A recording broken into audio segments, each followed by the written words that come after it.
नमो बुद्धाय साथियों। आज हम भगवान बुद्ध की वाणी धम्मपद में उल्लिखित प्रमाद और अप्रमाद उनके बहुत ही उत्कृष्ट उपदेशों के बारे में जानेंगे। भगवान बुद्ध कहते हैं, प्रमाद न करना अमृत का पद है, प्रमाद मृत्यु का पद। जो लोग प्रमाद नहीं करते वो बड़ा जीवंत जीवन जीते हैं, और जो व्यक्ति प्रमाद में डूबा हुआ रहता है वो व्यक्ति मृत्यु के समान, मरे हुए लोगों के समान दिखाई पड़ता है।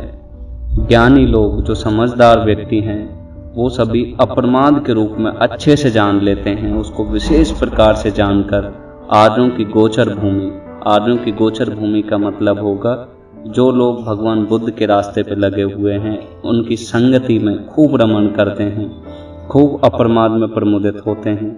वे सतत ध्यान करने वाले होते हैं, नित्य दृढ़ पराक्रम करने वाले होते हैं, धीर पुरुष और उत्कृष्ट योगक्षेम वाले होते हैं। ऐसे व्यक्ति अपने जीवन काल में ही निब्बान के पद को प्राप्त कर लेते हैं। जो लोग उद्योगशील हैं, स्मृतिवान हैं, शुचि यानी कि दोष रहित कर्म करने वाले होते हैं, खूब सोच समझकर काम करने वाले होते हैं, ऐसे संयमी धर्म का जीवन जीने वाले व्यक्तियों का अप्रमाद यानी कि यश खूब बढ़ता है।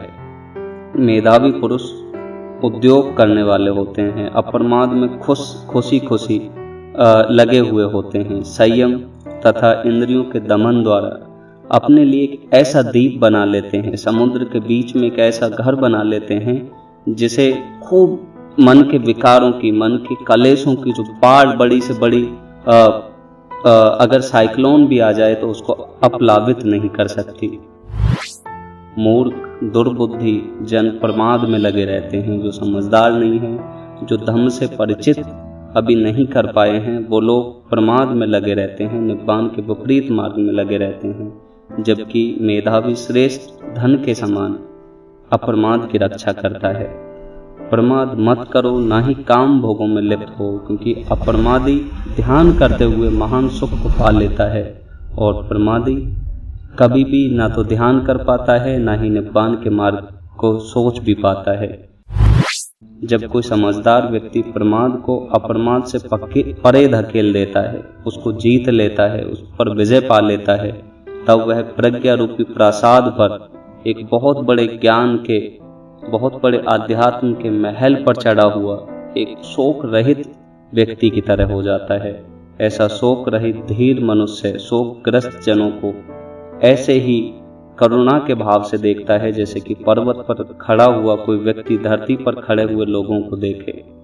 प्रमाद करने वालों में अप्रमादी, जो क्षीणाश्र प्राप्त कर लिए हैं, तथा अज्ञान की नींद में सोए हुए लोगों में प्रज्ञा में अति सचेत उत्तम प्रज्ञा वाला पीछे छोड़कर ऐसे आगे निकल जाता है जैसे शीघ्रगामी अश्व दुर्लभ अश्व को, जैसे मजबूत घोड़ा कमजोर घोड़े को आगे निकल जाता है। अप्रमाद के कारण इंद्र देवताओं में श्रेष्ठता को प्राप्त हुआ। पंडित जन, जो समझदार लोग हैं, जो धम्म को जानते हैं, जो भगवान बुद्ध के रास्ते पे चलते हैं, वे अप्रमाद की खूब प्रशंसा करते हैं और प्रमाद की हमेशा निंदा करते हैं, हमेशा बुराई करते हैं। जो भिक्खु, जो साधक अप्रमाद में रत रहता है, अप्रमाद में लगा रहता है, धम्म के मार्ग में लगा रहता है और प्रमाद से भय खाता है, उससे दूर भागता है, वह अपने छोटे बड़े सभी कर्म संस्कारों के बंधनों को आग की भांति जलाते हुए चलता है। जो भिक्खु, जो साधक अप्रमाद में रत रहता है या प्रमाद में भय देखता है, उसका कभी पतन नहीं हो सकता।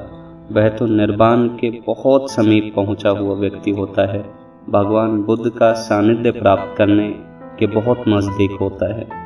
नमो बुद्धाय।